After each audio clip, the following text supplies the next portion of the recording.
There are many options in prostate cancer, and I think that's probably one of the frustrating parts of this particular cancer. In brain tumors and breast cancer, there's common agreement that there's a set way that we'll treat.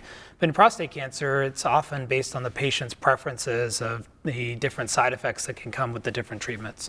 Surgery has some great benefits that you can remove the prostate very quickly, know whether it has worked or not, but there can be some of the mechanical side effects that can come from surgery. Whereas radiation, although it is an alternative, it does take more time for patients to come in on daily treatments.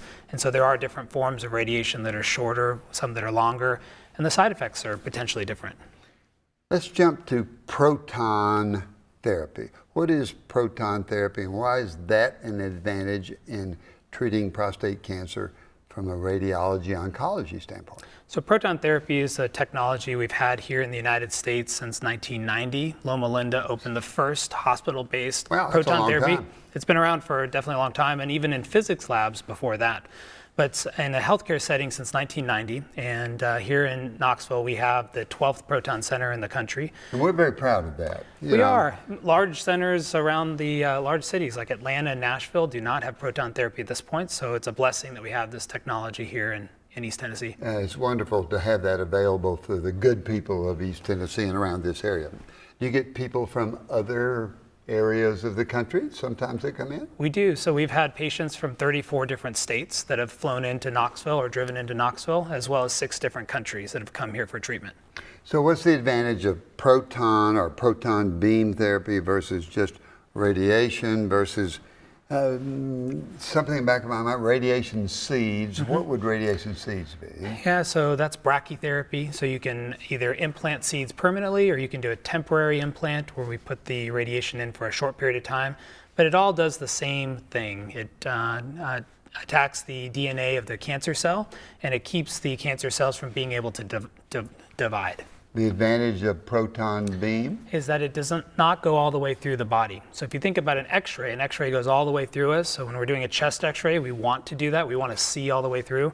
But when I'm treating a cancer, I want the ability to be able to take the treatment to the cancer and then stop and not hurt any of the other tissues around it. And proton therapy can direct the energy there and try and kill the cancer and not go into the surrounding tissue. Especially the type of proton therapy we have here. We have the newest form called pencil beam scanning proton therapy, or PBS, and it's similar to a 3D printer. So if you've come across that before, it allows us to build someone's treatment one spot at a time.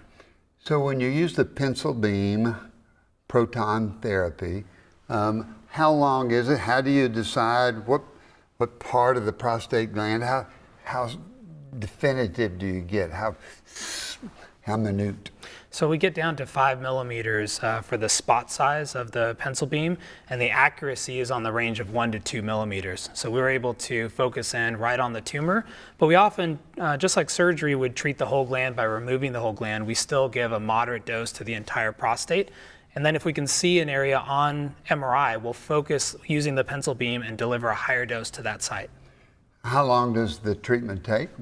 It's about 15 minutes on the table. Patients are in the center for about 45 minutes each day, and they have a set time they come in, and it becomes part of their daily routine.